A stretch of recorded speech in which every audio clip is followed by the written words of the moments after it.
Did she or didn't she? It's a common question Hollywood stars face along the red carpet, where plastic surgery and speculation about who's done what to their face is rampant. The latest case in point, Renee Zellweger, who stopped everyone in their tracks at a benefit this week and came under scrutiny for her altered appearance. Has the quest for perfection gone too far? Here's ABC's Neil Karlinski. When Renee Zellweger posed for the paparazzi the other night, heads turned and mouths dropped. The star of Bridget Jones' Diary, known for her full cheeks and distinct eyes, didn't quite seem to be herself, as in, she looked physically different. Twitter went wild, and tabloid headlines online asked, what has Renee Zellweger done to her face? On TV, the ladies of the talk dug in. I think she's just had the fatty eyelids removed, and I think she looks quite fabulous. However, at 45, we're used to seeing Renee look a certain way. But was it unnatural enhancement or just plain aging? Last night, Renee spoke out to People magazine, saying, quote, perhaps I look different, who doesn't as they get older? But I am different, I'm happy. For some, the criticism was unfair. At 45, of course she would look different than she did almost 20 years ago in Jerry Maguire. You had me at hello. Yes, she looks drastically different, but you can't blame her for trying to fight the time and trying to fight age. She made no reference to the enhancement rumors, though she did say she is healthy and that her friends say she looks peaceful. Renee said, quote, for a long time I wasn't doing such a good job with that. I took on a schedule that's not realistically sustainable and didn't allow for taking care of myself. I was aware of the chaos and finally chose different things. This is really all about the pressure of Hollywood to stay beautiful, because when you're beautiful, you're relevant, you get jobs, you get attention. And it's something that all actresses go through, and that trickles down to us regular women as well. Renee aside, many women in Hollywood have admitted trying to reverse the effects of aging, and some have regretted it. Courtney Cox told InStyle that she'd gone overboard with Botox in the past and felt trapped in her own skin.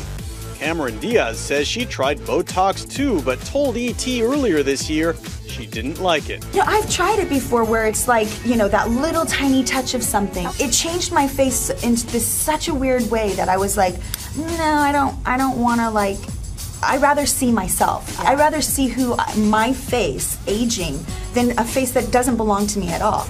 It would be great to grow old gracefully. If you can have a little help, why not utilize it? Why pick the woman apart for doing what every woman in Hollywood feels they have to do?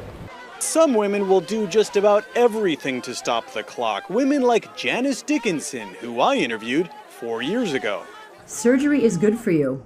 It works for you. Brow lift, yes, I've had my brow lifted. Yes, I've had collagen put in. Botox, yes, plenty. You love the Botox. It has to be done. Now what about below the neck? You want to talk about my breasts?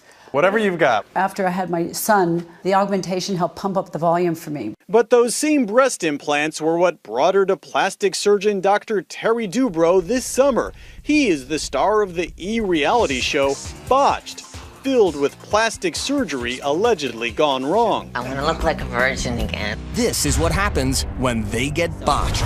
Americans spent more than $12 billion on plastic surgery last year.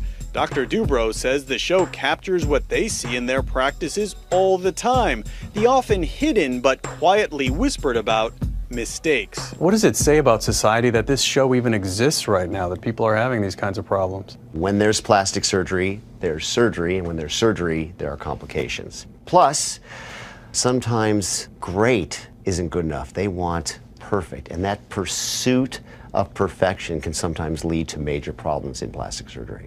According to Dr. Dubrow, breast implants are the most popular, which as it turns out means they are also the most commonly messed up, and in his experience, in need of fixing.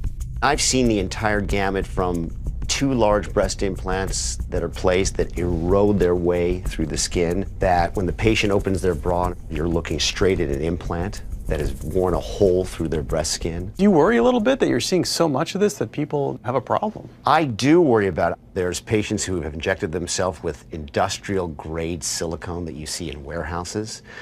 There are people who have gone across the border and had dangerous procedures done for a discount that absolutely turn into a nightmare. Janice Dickinson is one of many women who went to Dr. Dubrow for a tune-up. What bothers you most about your breasts? My silicone breasts have been in there for about 30 years.